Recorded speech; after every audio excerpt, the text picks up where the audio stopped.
Okay, so we start with the lecture.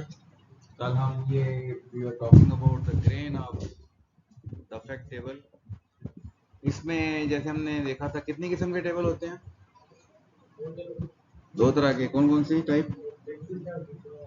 एक fact table और दूसरी कैटेगरी कौन सी होती है? Dimensional table. ठीक हो गया। तो सेंटर में होता है वो फैक्ट टेबल होता है, और जो साइड्स पे हैं आपके वन टू मैनी, वन वाली साइड डायमेंशनल टेबल होते हैं, मैनी वाली साइड का जो एक टेबल होता है वो फैक्ट टेबल होता है। तो सबसे ज्यादा जो डेटा अकोमुलेट हो रहा होता है वो फैक्ट टेबल में हो रहा होता है। तो फैक्ट टेबल में अगर आपने हिस्टोरिकल डेटा मेंटेन करना है मे बी फॉर 1 ईयर और 2 ईयर, तो बहुत ज्यादा डेटा हो जाता है। तो उसकी कुछ एनालिसिस हमने कल डिस्कस की थी। उस एनालिसिस को हम दोबारा एक दफा डिस्कस करते हैं, फिर आगे बढ़ते हैं। तो जो फाइनेस्ट लेवल होगा that will be transactional grain, यानी कि आप हर ट्रांजैक्शन को डाल रहे हैं। और जो एग्रीगेटेड ग्रेन हो सकती है मे बी मंथली एग्रीगेट करें, या आप वीकली एग्रीगेट करें, या ईयरली एग्रीगेट करें, या क्वार्टरली एग्रीगेट करें, तो वो उसमें फिर समराइज इंफॉर्मेशन आ रही होगी। So as we reduce the grain level, यानी कि हम जितना उसको समराइज करते जाएंगे उतना हमारा जो फैक्ट टेबल का साइज है वो उसका कम होगा। और अगर हम ग्रेन का लेवल कम करेंगे, यानी उसको ज़्यादा फाइन ग्रेन करेंगे, तो फैक्ट टेबल का साइज ज़्यादा होता जाएगा। So this is an example to explain the size of fact table. For example हम कहते हैं कि जी जो नंबर ऑफ स्टोर्स हैं, ये it is from the previous example, ये जो पीछे एग्जांपल हमारी चल रही थी ये वाली। यहाँ पे सेल्स का जो टेबल है वो फैक्ट टेबल है, and there is a product table which is a dimensional table, period table and a store table. तो इसी कॉन्टेक्स्ट में हमारी डिस्कशन हो रही है। हम ये कह रहे हैं कि जी नंबर ऑफ स्टोर्स 1000 है, इसका मतलब है कि हमारी 1000 रोज होंगी स्टोर्स की। देन नंबर ऑफ प्रोडक्ट्स 10,000 है, और नंबर ऑफ रोज उसकी होंगी 10,000। फिर नंबर ऑफ पीरियड्स यानी कि मंथ, हम 2 साल की एनालिसिस और अपने पास हिस्टोरिकल डेटा रखना चाह रहे हैं एनालिसिस के लिए, तो कम से कम हमारे जो नंबर ऑफ पीरियड्स की जो रोज क्रिएट होंगी वो 24 रोज क्रिएट होंगी पीरियड के टेबल में। तो ये स्टोर टेबल की रोज आ गई, प्रोडक्ट टेबल की रोज आ गई, पीरियड टेबल की रोज आ गई। अब जो ट्रांजैक्शनल डेटा होता है जो कि हम एग्रीगेट करते हैं, वो अगर जिस बेस पे हम एग्रीगेशन करेंगे वो वाली रोज आएंगी हमारी फैक्ट टेबल में। तो हम ये फॉर एग्जांपल हम कहते हैं कि जी देयर आर 5000 एक्टिव प्रोडक्ट्स, यानी कि 50% 1000 का। तो 5000 प्रोडक्ट्स से रिलेटेड जो इन्फॉर्मेशन है वो हमारी जो सेंटर में फैक्ट टेबल है उसमें आएगी, क्योंकि वही प्रोडक्ट्स सेल हो रही होंगी या एक्टिव होंगी, तो उन्हीं पे सारा इंफॉर्मेशन क्रिएट हो रही होगी। तो वो हम कह रहे हैं 50% है, तो 5000 रोज उसकी हो गई। और this 5000 rows are during each month, हर महीने में। और हम ये चाह रहे हैं कि मंथली हम जो है हमारा जो ग्रेन का लेवल है that is should be month. तो मंथली हमारा जो फैक्ट टेबल में डेटा आएगा और एक्टिव प्रोडक्ट्स का डेटा आएगा। तो इसका मतलब है कि अगर फैक्ट टेबल की रोज हम कैलकुलेट करना चाहें, क्योंकि वन टू मैनी रिलेशनशिप है, तो तकरीबन मल्टीप्लिकेशन हो जाएगी, आपकी मल्टीप्लिकेशन हो जाएगी। तो 1000 स्टोर्स हो गए, स्टोर से रिलेटेड कोई ना कोई इन्फॉर्मेशन होगी। 5000 एक्टिव प्रोडक्ट्स हैं, 24 मंथ्स हैं, तो तकरीबन जो हमारी रोज बन रही हैं ये 120 मिलियन रोज बन रही हैं। अगर हम 2 साल का डेटा मेंटेन करना चाहते हैं, we want to maintain a data 2 years, और 2 साल में भी मंथली डेटा आ रहा है हमारे पास। इसका मतलब है कि हर मंथ हम एक ETL साइकिल लगाएंगे, और हर महीने के एंड पे फॉर एग्जांपल डेटा हमारा फैक्ट टेबल में आएगा, और हम मेंटेन करेंगे रीसेंट 24 मंथ्स का डेटा। तो हमारी फैक्ट टेबल की जो रोज बन रही है वो बन रही है तकरीबन 120 मिलियन। इसी तरीके से अगर हम फैक्ट टेबल का साइज का कुछ आइडिया लगाना चाहें तो we can take an assumption. हम कहते हैं फॉर एग्जांपल फैक्ट टेबल के अंदर जो सेल्स के नाम से था उसमें 6 फील्ड्स हैं and every field is storing 4 bytes. जब भी फील्ड होगी तो उसका 4 बाइट्स कंज्यूम करेगी। तो अगर हम 120 रोज हैं तो हम इसको 6 से मल्टीप्लाई कर रहे हैं, 6 फील्ड से और 4 बाइट्स से मल्टीप्लाई कर रहे हैं, तो तकरीबन हमारा जो फैक्ट टेबल का साइज आ रहा है वो आ रहा है 2.88 गीगाबाइट। तो अब इससे आपको अंदाज़ा हो रहा होगा कि जब हम कहते हैं कि लार्ज डेटा सेट के साथ डील कर रहे होते हैं डेटा वेयर हाउसेस, तो यहाँ से आपको उसका अंदाज़ा हो जाता है। और जब इतना ज़्यादा डेटा सेट हो तो फिर you need efficient structures to and tools to use that data. इसी तरह जस्ट फॉर एन एग्जांपल, अगर हम कहते हैं हमने daily by end of the day हमने डेटा को फैक्ट टेबल में लेके आना है, डेली बेस पे हम एनालिसिस करना चाहते हैं, तो डेली बेस पे एनालिसिस का मतलब है कि 2 साल का अगर डेटा मेंटेन करना है तो आपको 720 डेज का डेटा मेंटेन करना पड़ेगा। 720 डेज बन जाएंगे आपके ऑफ 2 इयर्स। तो फिर हमारी जो रोज बन रही है वो तकरीबन 1.44 बिलियन रोज बन रही है। तो here you can have the idea कि अगर हम अपना ग्रेन का लेवल छोटा करेंगे, फाइन ग्रेन कर देंगे, तो हमारी बहुत ज़्यादा रोज कंज्यूम होंगी और बहुत ज़्यादा हमें स्पेस चाहिए होगी। और इसी तरीके से अगर हम 6 फील्ड हैं अगर और 4 बाइट्स हैं तो हमारा तकरीबन ये जो साइज बन जाता है ये 34 गीगाबाइट में साइज चला जाता है फैक्ट टेबल का। तो हमने मंथली से क्या किया, हमने डेली पे आया, तो हमारा गीगाबाइट से कितने गीगाबाइट था वो, 2.88 गीगाबाइट से हम आ गए 34 गीगाबाइट पे। तो हमारा जो साइज फैक्ट टेबल का वो बहुत ज़्यादा बढ़ गया। So this was the discussion, जो कि हमने कल की डिस्कशन को हमने दोबारा एक तरह का रीकैप किया है। अब थोड़ी सी हम डिस्कशन करते हैं।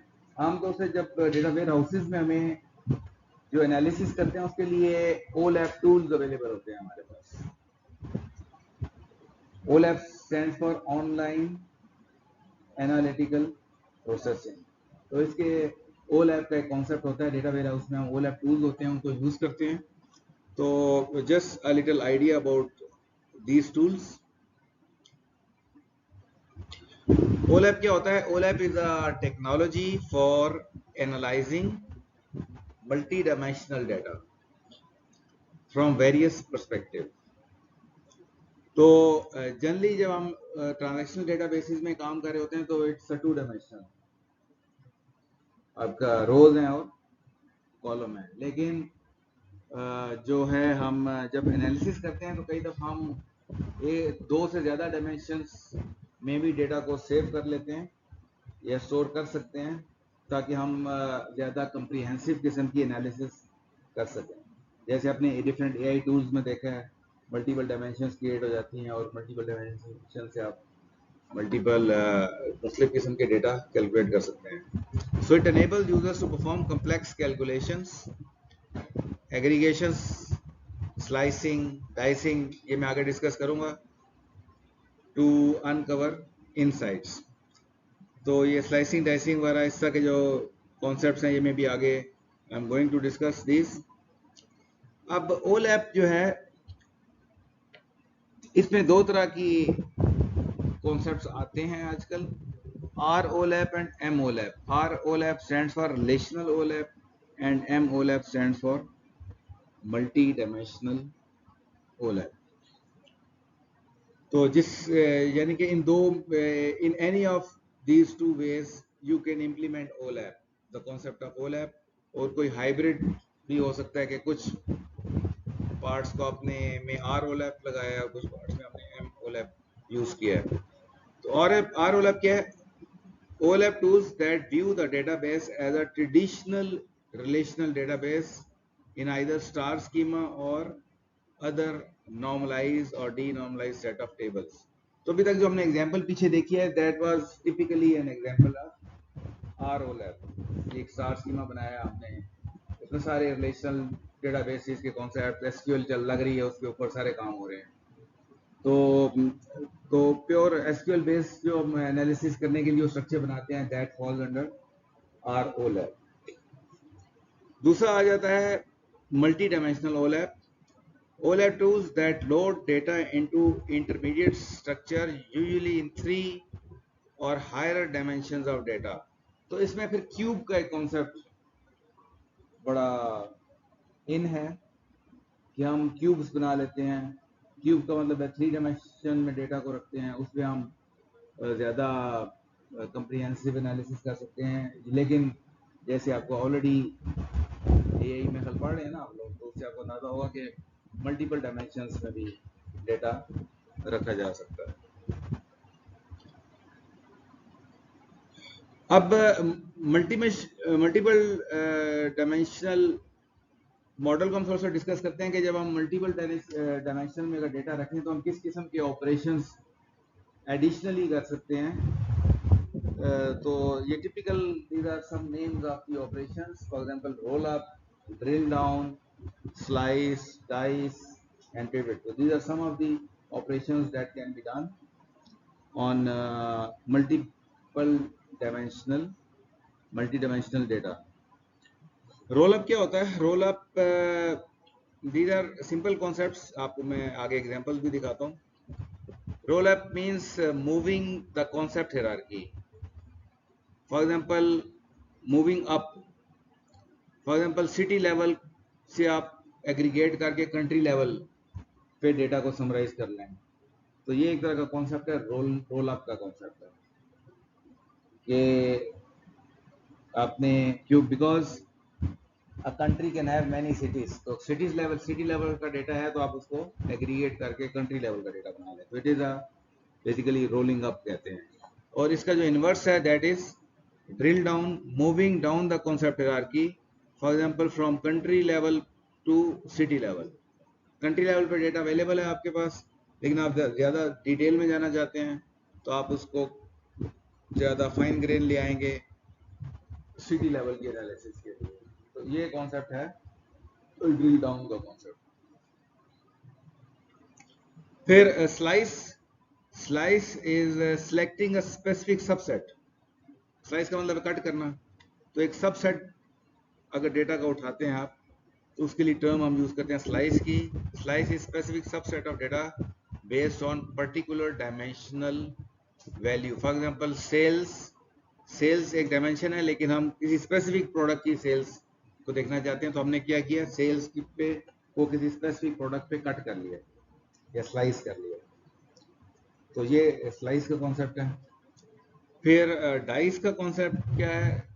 selecting a specific subset of data based on multiple dimensional values। for example, sales specific product की हमने, लेकिन साथ साथ हम कहते हैं कि टाइम पीरियड भी साथ उसकी डवटेल करना है हमें, तो आपने जो है उसको मल्टीपल डायमेंशंस पे अगर आप एनालाइज करना चाहते हैं तो उसमें डाइस का कॉन्सेप्ट आ जाता है। मैं आगे एग्जांपल एक दिखाता हूँ आपको। फिर आगे पिविट जनरली आपने पिविट टेबल भी देखे होंगे एक्सेल के अंदर, तो तकरीबन उससे मिलता जुलता कॉन्सेप्ट ही है। Rotating the data axis to view data from different perspectives. तो कई दफ़ा हम डेटा की रोज की बेस पे कॉलम्स जनरेट कर लेते हैं पिविट टेबल में। आप एक्स एक्सिस को वाई एक्सिस बनाते हैं, वाई एक्सिस को एक्स एक्सिस बना देते हैं, और इस किस्म के मुख्तलिफ आप पिविट टेबल में डेटा को मुख्तलिफ एंगल से देख सकते हैं। तो अगर आपने पिविट टेबल को कभी यूज किया तो you have a very good idea कि पिविट क्या होता है। तो let's see example of each. Roll up देखें।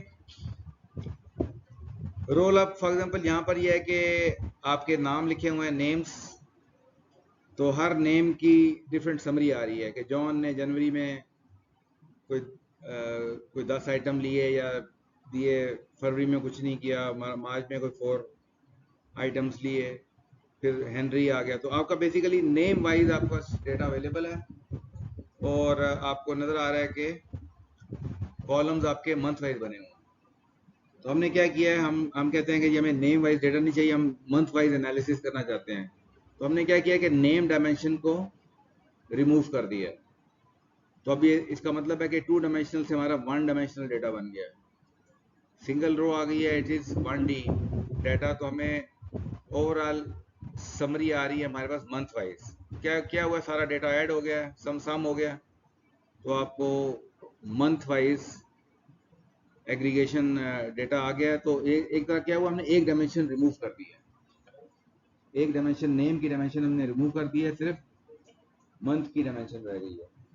तो it is a concept of rolling up कि हमने क्या किया, we have reduce a dimension by aggregating it. एक और एग्जांपल देखें रोल अप की। यहाँ पे फॉर एग्जांपल हमारे पास डेटा पड़ा हुआ है, नेम वाइज ही डेटा पड़ा हुआ है, लेकिन हमने क्या किया, उस डेटा को बिल्कुल हमने डायमेंशन रिमूव नहीं की बिल्कुल, लेकिन उस डायमेंशन को हमने फर्दर एग्रीगेट कर दिया इनटू मेल एंड फीमेल। तो 2 डायमेंशनल से 2 डायमेंशनल पे ही है डेटा हमारा, लेकिन वो एग्रीगेटेड 2 डायमेंशन क्रिएट कर लिया। तो this also falls under roll up कि हमने क्या किया, मेल्स इकट्ठे कर दिए हैं और मेल्स की एग्रीगेशन आ गई और फीमेल इकट्ठे कर दिए, यानी 2 रोज क्रिएट कर लिए हैं। देर यहाँ मल्टीपल रोज हो सकती हैं, तो हमने 2 रोज क्रिएट कर लिए और हमने डेटा हमारा 2 ही डायमेंशन में है, लेकिन हमने उन डायमेंशन में एग्रीगेशन क्रिएट कर ली है। So we are reducing data points along one dimension, but keep the dimension. Dimension 2 ही हैं, लेकिन हमने उन डायमेंशन में एग्रीगेशन लगा ली है। तो रोल अप में ये चीज भी आती है। अगली चीज आगे drill down, which is basically inverse, कि अगर हमारे पास 1 डायमेंशनल डेटा है तो हमने उसमें नेम दोबारा ऐड कर दिए हैं, तो ज्यादा डिटेल आ गई है हमारे पास। So that's why we are introducing an extra dimension. 1 dimensional से हमने 2 डायमेंशनल में, तो basically it is a reverse of roll up. दूसरी एग्जांपल, अगर for example gender wise data है हमारा, तो उसको हमने कन्वर्ट कर दिया इंडिविजुअल वाइज डेटा में। तो stepping down the concept hierarchy, ये टर्म इसमें यूज हो रही है। इसमें कोई क्वेश्चन? सिंपल कॉन्सेप्ट्स हैं जो हम यूज कर रहे होते हैं।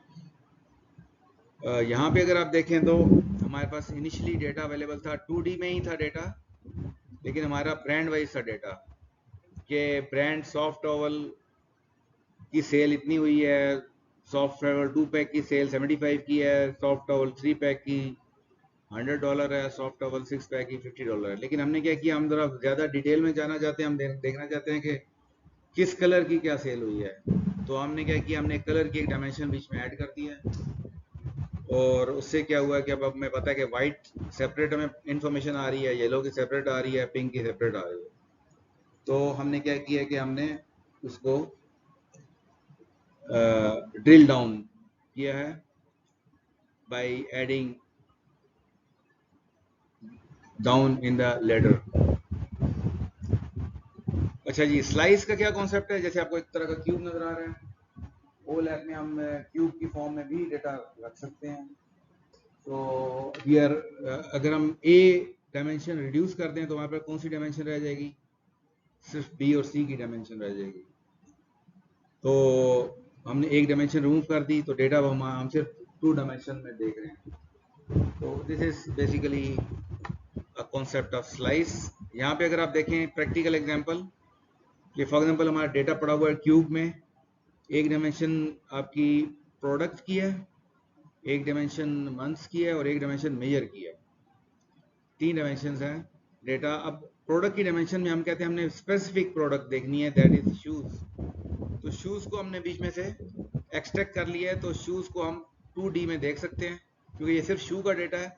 तो इसमें हम मेजर और मंथ की कॉन्टेक्स्ट में हमने एक प्रोडक्ट को देखेंगे तो ये बेसिकली क्या हुआ, हमारा डेटा 3D से 2D में हमें विजुअलाइज हो रहा है। This is basically concept of slicing. Dice क्या है, मिलती जुलती चीज है। फॉर एग्जाम्पल डाइस में एक क्यूब बड़ा था, लेकिन हमने डायमेंशन रिमूव नहीं की, लेकिन हमने क्या किया कि डायमेंशन को एक तरह का, एक डायमेंशन को स्लाइस करके छोटा कर दिया, मे बी एग्रीगेट करके किया है, या कोई भी, they could be any way. So we select multiple fix values from one dimension. एक को हमने फिक्स वैल्यूज उठा लिए, सारे का सारा एक ही डायमेंशन का डेटा नहीं उठाया, तो data is still in a cube, but data की जो वैल्यूज हैं वो एग्रीगेट होके आ रही हैं हमारे पास। ठीक है, तो ये बेसिकली कॉन्सेप्ट है डाइस, डाइस का कॉन्सेप्ट है। लास्ट चीज है पिविट। पिविट में for example you can see, यहाँ पे हमें नजर आ रहे हैं एक्स एक्सिस y बन गया, y एक्सिस x बन गया। This is one example of pivoting. ये we are rotating the axis, we are not modifying the data but we are just rotating the axis. लेकिन अगर आपने पिविट टेबल का अंदाजा हो तो क्या होता है कि ये जो रोज होती हैं, ए फॉर एग्जांपल यहाँ पे जो रोज हैं ए की, ये कॉलम बन जाएंगे आपके जब आप रोटेट करेंगे इसको। तो इस तरह हम मुख्तलिफ चीज़ों से तरीके से एनालाइज कर सकते हैं by creating pivots from our data. अच्छा जी, तो यहाँ तक जो हमारी ये डिफरेंट ओल है, ये जो ऑपरेशन है, सिंपल। अच्छा, मुझे ये बताएं क्या हुआ आपका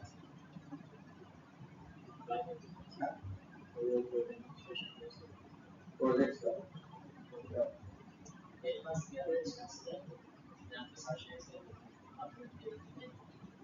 नहीं, आप मुझे वो व्हाट्सएप करें ना।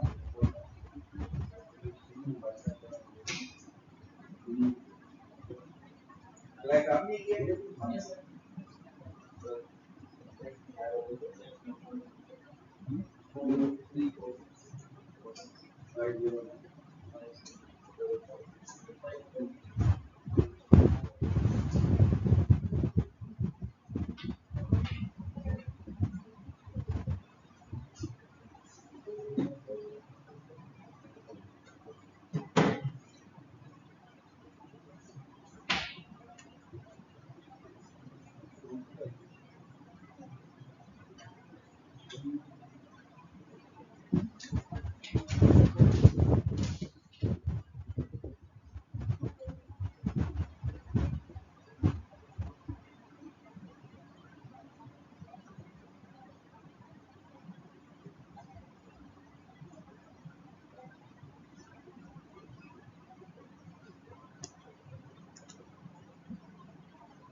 so there are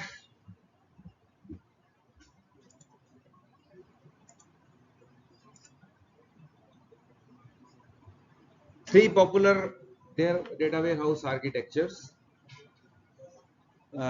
इसमें independent data mart data warehouse architecture है, dependent data mart and operational data store architecture, and logical data mart and real-time data warehouse architecture. So these are the three architectures which are also discussed in the textbook as well. तो इन तीनों में data marts use होते हैं। और data mart क्या होता है? Data mart is a data warehouse with limited scope, with a limited scope. तो जो इंडिपेंडेंट डेटा मार्ट है, इसमें it is created when organisation focuses on series of short term expedient business objectives.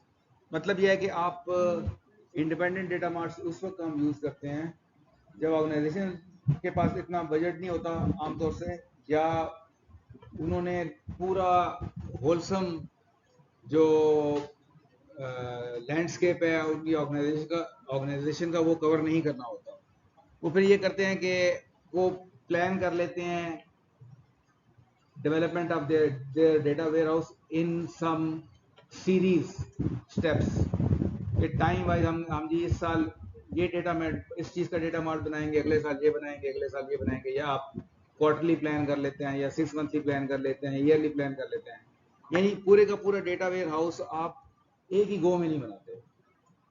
जब आपने different time span में data warehouse बनाना, data warehouse को बनाना है डिफरेंट पार्ट्स के अंदर, तो हर पार्ट का एक डेटा मार्ट बनाएंगे आप, जो एक खास एरिया में फोकस कर रहा होगा। और अगली दफ़ा फिर हम में भी एक साल के बाद डेटा मार्ट बनाएंगे तो वो किसी और एरिया को फोकस कर रहा होगा, और हो सकता है टेक्नोलॉजी भी चेंज हो जाए, किसी और टेक्नोलॉजी में करें आप, कोई और कहीं ओरेकल यूज़ कर रहे हैं आप, कहीं आप में भी आप एसक्यूएल सर्वर यूज़ कर रहे हो, कहीं माई एसक्यूएल यूज़ कर रहे हो, तो टेक्नोलॉजी का भी डिफरेंस आ सकता है।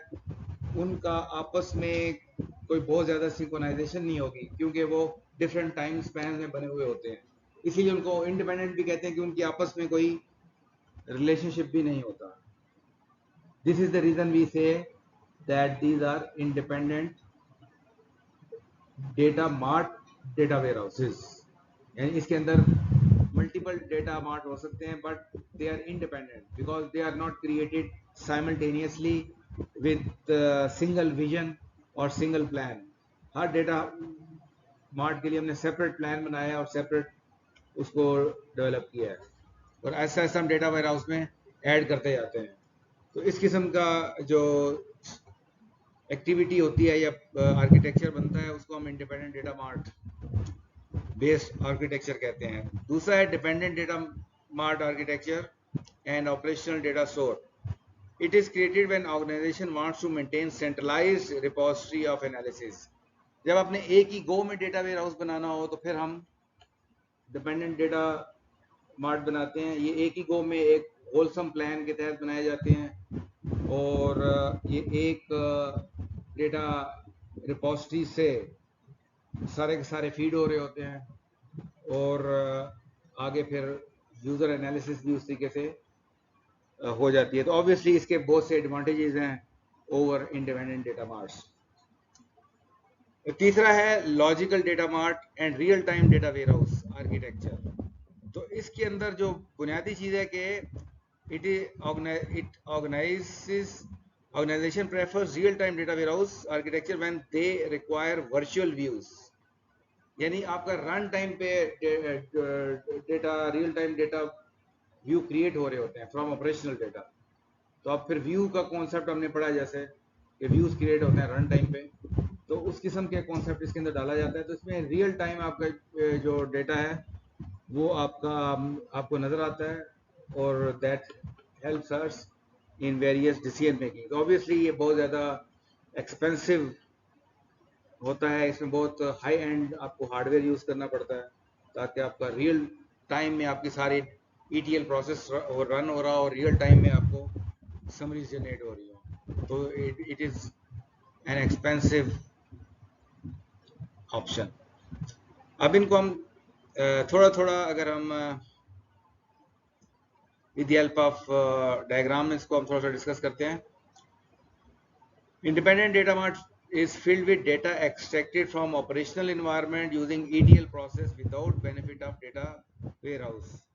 इस स्लाइड की मैं ख्याल जरूरत नहीं है, इसको मैं निकाल देता हूँ।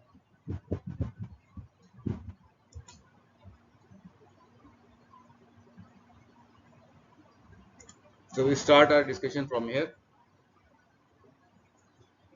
यहाँ पे आपको क्या नजर आ रहा है कि there are different data sources। There might be some internal data sources or there might be some external data sources। आपको पता है कि हमें डिफरेंट डेटा सोर्सेज से डेटा आता है, उसको हमने यूनिफाइड व्यू बनाना होता है। तो हर डेटा सोर्स से हम एक्सट्रैक्ट करेंगे डेटा को, और उस डेटा को हम स्टेजिंग एरिया में लेकर आएंगे। उस डेटा को हम स्टेजिंग एरिया में लेकर आएंगे। स्टेजिंग एरिया में जैसे हमने देखा था क्लीनिंग का, रिकंसाइल, ड्राइव, मैच, ट्रांसफॉर्मेशन का प्रोसेस, जितने ट्रांसफॉर्मेशन के स्टेप्स हैं वो सारे के सारे इसके अंदर होंगे, ताकि डेटा का एक जितने भी कोई कन्फ्लिक्ट्स आ रहे हैं वो सारे रिमूव होंगे इसके अंदर। कोई मिसिंग डेटा है इसकी हैंडलिंग होगी इसके अंदर, कोई सिनोनिम्स के मसाइल हैं वो हैंडल होंगे यहाँ पे, वो सारे इश्यूज यहाँ पे, कोई डुप्लीकेशन है उनको रिमूव किया जाएगा। ये सारा काम एक्सट्रैक्ट करने के बाद यहाँ पे ETL प्रोसेस का जो ट्रांसफॉर्म वाला जो भी प्रोसेस है वो सारा यहाँ पर होगा। उसके बाद हम अब ये डेटा मार्ट एक वक्त में नहीं बने हुए हैं, हो सकता है ये पिछले साल बना है, ये एक साल बाद बना है, ये एक साल बाद बना है। तो ऑब्वियसली जो डेटा मार्ट जब बनेगा उसका लोड का प्रोसेस उसी वक्त इंप्लीमेंट किया जाएगा। That's why each data mart has a separate load process, it has been written separately. तो अब ये डेटा मार्ट क्योंकि डिफरेंट टाइम स्पैन में बने हुए हैं, तो ऑब्वियसली अगर यहाँ पे अगर यूजर बैठा हुआ है उसने क्यूरीज करनी है, तो कंबाइंड क्यूरी जो कि डेटा मार्ट पहले बना हुआ था और जो बाद में बना हुआ था, इंडिपेंडेंटली बना हुआ था, तो उससे क्यूरीज करना it will be difficult, complex होगा और इतना एफिशिएंट नहीं होगा, क्योंकि data marts different independently different time span में बने हुए हैं। लेकिन इसका extract and loading happens periodically. होगा ये कि जब आप एक दफ़ा एक्सट्रैक्ट का प्रोसेस लिख लेंगे, लोड का प्रोसेस लिख लेंगे, तो वो फिर पीरियोडिकली काम हो रहा होता है, मे भी मंथली हो रहा होगा या क्वार्टरली हो रहा होगा, तो उसका ये पूरा साइकिल चलेगा, आपके पास डेटा आएगा यहाँ पे।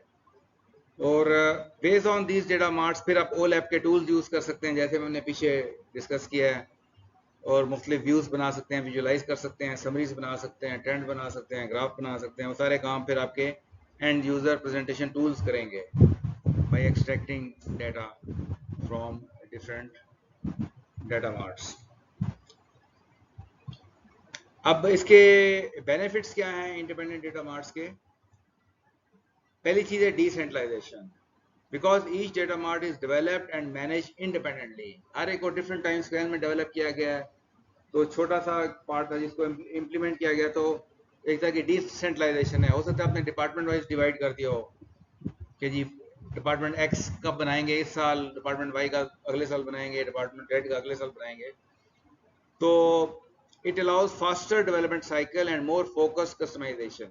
कई दफ़ा ये होता है कि जब आपने डेटा वेयर हाउस बनाना होता है, तो आपको प्रूफ ऑफ द कॉन्सेप्ट देना होता है हायर मैनेजमेंट को कि जी डेटा मार्ट के क्या क्या फ़ायदे हैं। तो डेटा वो कहते हैं अच्छा ठीक है, एक छोटा सा सबसेट बना के दिखाओ हमें क्या फ़ायदे होते हैं उसके। तो उस वक्त भी ये वाली स्ट्रेटजी ठीक होती है इंडिपेंडेंट डेटा मार्ट की, कि आप एक किसी पर्टिकुलर डिपार्टमेंट का बना के दिखाएं हायर मैनेजमेंट को, कहते हैं ये इस तरह के फ़ायदे होंगे। तो इसलिए आप एक तरह का डिसेंट्रलाइज्ड व्यू है। Then second advantage is flexibility. Data marts can be built using different technologies and data models based on specific needs, क्योंकि हर एक ने अलग अलग से बनना है, कोई एक टेक्नोलॉजी पे डेवलप नहीं होंगे सारे। स्केलेबिलिटी क्या है? It is easier to scale individual data mart as needed rather than scaling entire data warehouse. तो किसी एक पर्टिकुलर डेटा वेयर हाउस को अगर आपने फर्दर स्केल अप करना है, तो उसको आप इंडिपेंडेंटली सेपरेटली उसको स्केल अप कर सकते हैं। अब लिमिटेशन है इसकी, कुछ लिमिटेशन इसकी क्या हो सकती हैं? Costly ETL process. क्यों कॉस्टली है? Because a separate ETL process is developed for each data mart. Her data mart के लिए सेपरेट ETL प्रोसेस आपको लिखना पड़ेगा, डेवलप करना पड़ेगा। तो जितने डेटा मार्ट है हर एक का सेपरेट ETL, जब वो डेटा मार्ट क्रिएट करेंगे उसको पूरा ETL आप प्रोसेस लिखेंगे, तो आपका ओवरऑल जो कॉस्ट आपकी होगी ETL प्रोसेस को डेवलप करने की, वो बढ़ जाएगी, ज़्यादा हो जाएगी। देन इनकंसिस्टेंट डेटा मार्ट्स हो सकते हैं, क्योंकि डिफरेंट टाइम स्पैन में बने हैं, डिफरेंट रिक्वायरमेंट्स के मुताबिक बने हैं, टेक्नोलॉजीज भी डिफरेंट हो सकती हैं, तो इनकंसिस्टेंसीज उसके अंदर हो सकती हैं। Thirdly limited analysis capabilities.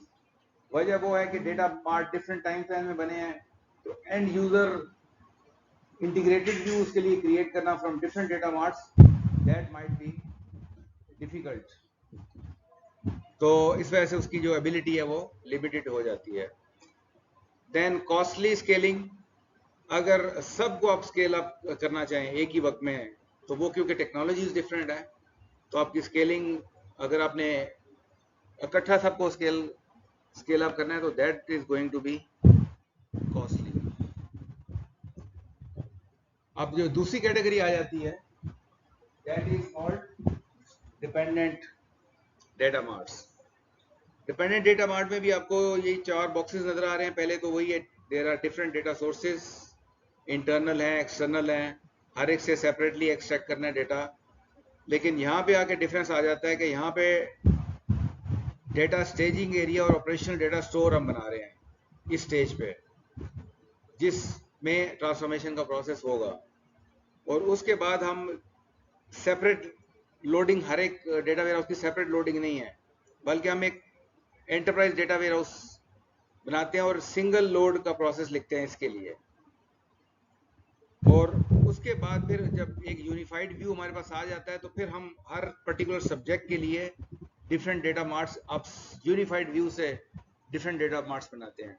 हो सकता है हर डिपार्टमेंट का सेपरेट डेटा मार्ट हो, तो एक unified view enterprise data warehouse का क्रिएट करके फिर वहां से सेपरेट डेटा मार्ट्स क्रिएट करते हैं फॉर स्पेसिफिक सब्जेक्ट्स। और फिर हम एंड यूजर को डेटा फीड करते हैं। अब डेटा फीड हम डेटा मार्ट से भी कर सकते हैं, और क्योंकि यूनिफाइड व्यू यहाँ भी अवेलेबल है तो यहाँ से भी डेटा फीड कर सकते हैं। तो यूजर के लिए काफ़ी उसके लिए कंप्रिहेंसिव और ज़्यादा रिफाइंड और बेहतर डेटा विजुअलाइजेशन अवेलेबल हो जाती है इसकी वजह से। तो ये जो अप्रोच है, this is the most popular approach. और जो डिपेंडेंट डेटा मार्ट है, इसके अंदर जो 2-3 कॉन्सेप्ट्स नए डाले हैं, that is enterprise data warehouse है इसके अंदर एक कॉन्सेप्ट, एक ऑपरेशनल डेटा स्टोर का कॉन्सेप्ट है। ये 2 कॉन्सेप्ट्स इसमें अगर आपको नजर आएगा, यहाँ पे ऑपरेशनल डेटा स्टोर है और एंटरप्राइज डेटा वेयर हाउस है। ये 2 कॉन्सेप्ट्स इंडिपेंडेंट डेटा मार्ट में नहीं थे, लेकिन इसके अंदर हैं।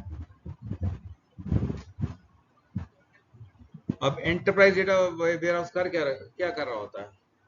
It is a centralized integrated data warehouse that is a control point and single source of all the data made available to end user for decision support system. तो एक तरह का यूनिफाइड व्यू एक क्रिएट करते हैं हम। और dependent data marts जो नीचे बने हुए नजर आ रहे हैं आपको यहाँ पे, ये वाले,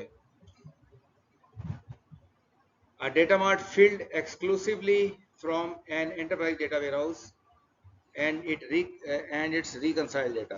तो इनको हम डेटा वेयर हाउस से फिल्ड करते हैं यूनिफाइड व्यू से। इसमें लॉजिकल टाइप भी हो सकते हैं जो कि व्यू का कॉन्सेप्ट है, और फिजिकल भी हो सकते हैं, एक्चुअल टेबल क्रिएट करना, एक्चुअल टेबल क्रिएट करना या व्यू क्रिएट करना। 2 तरह के डेटा वेयर हाउसेस बनाए जा सकते हैं।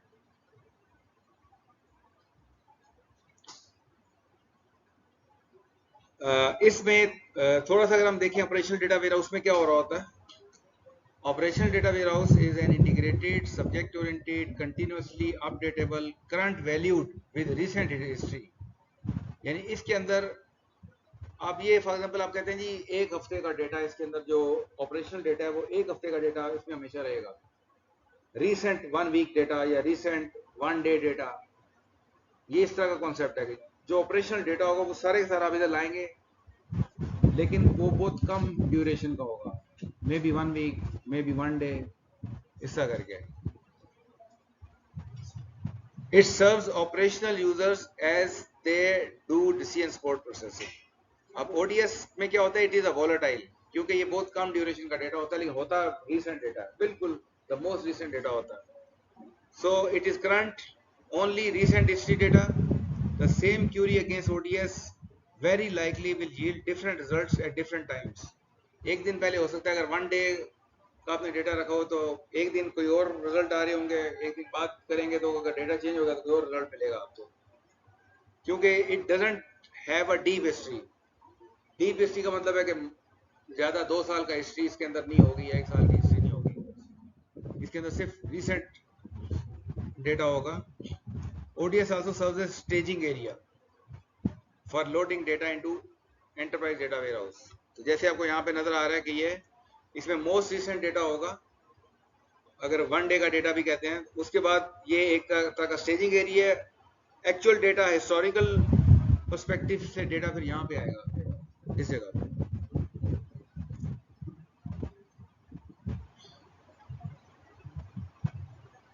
ऑपरेशनल डेटा स्टोर हम देख लिया, और how to address the limitations of independent data mart. Independent data mart की कुछ लिमिटेशंस थी। क्या क्या लिमिटेशंस थी?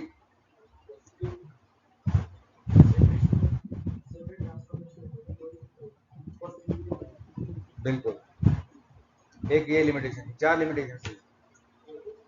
एक लिमिटेशन थी आपकी के costly ETL process.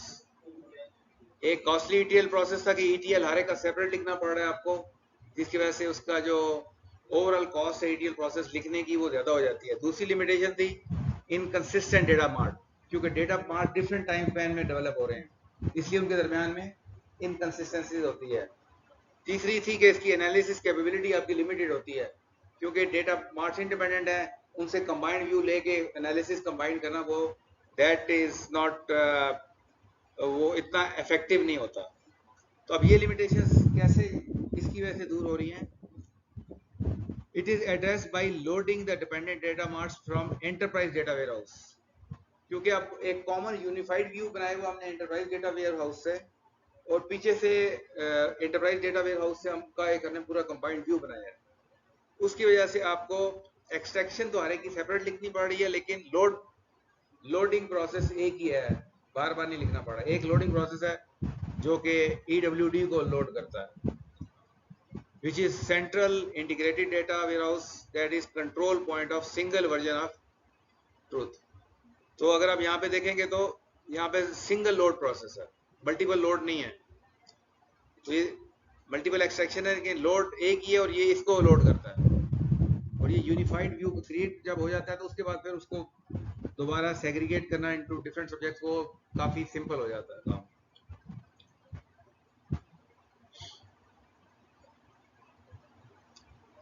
Limited analysis capability क्यों आपकी इंप्रूव हो जाती है? It is addressed by providing integrated sources for all the operational data in operational data store. यानी कि अगर यहाँ पे आप देखेंगे तो क्योंकि यूनिफाइड व्यू आपको मिल गया है और यूनिफाइड व्यू से ही ये डेटा मार्ट्स क्रिएट हुए हैं, तो सोर्स ऊपर एक ही है। इस वजह से यहाँ पे आप मल्टीपल डेटा मार्ट्स को कंबाइन कर सकते हैं, उनकी मर्ज व्यू ले सकते हैं, उनसे ये स्लाइसिंग डाइसिंग ये सारे काम आप कर सकते हैं, क्योंकि यूनिफाइड व्यू आपके पास अवेलेबल है।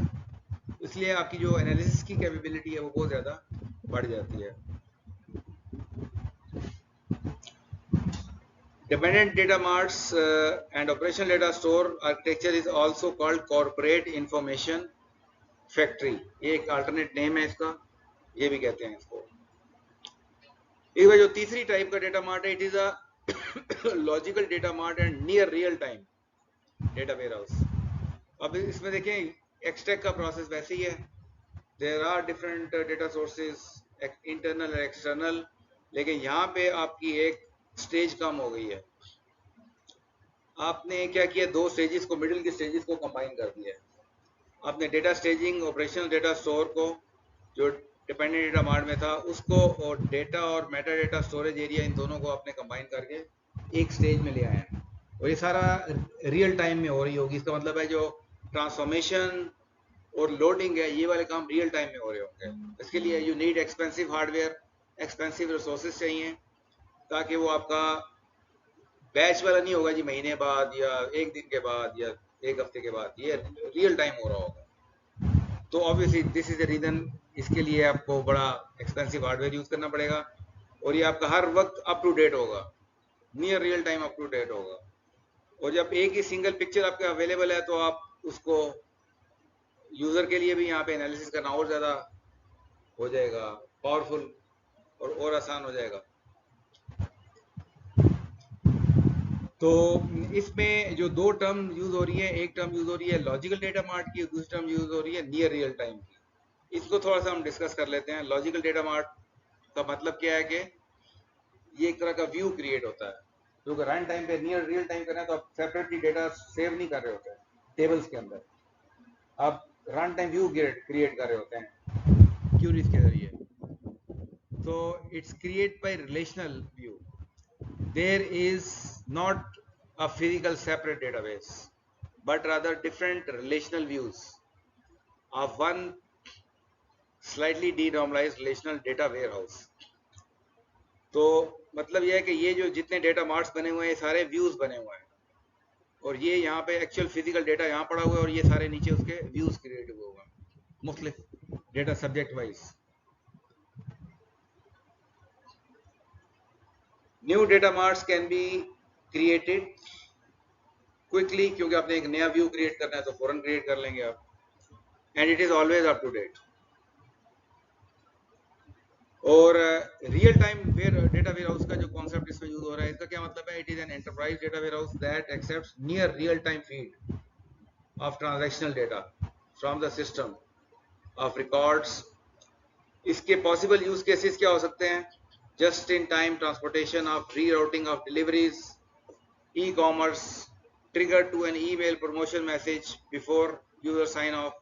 जैसे यूजर ऑपरेशनल डेटाबेस में साइन ऑफ करता है तो क्योंकि नियर रियल टाइम एनालिसिस में आएगा, एनालिसिस में आपने हो सकता है आपने ट्रिगर क्रिएट किया होगा जी ये यूजर को आपको ईमेल प्रमोशनल भेजना चाहते हैं, तो आप के डेटा वेयर हाउस से वो जनरेट हो जाएगी।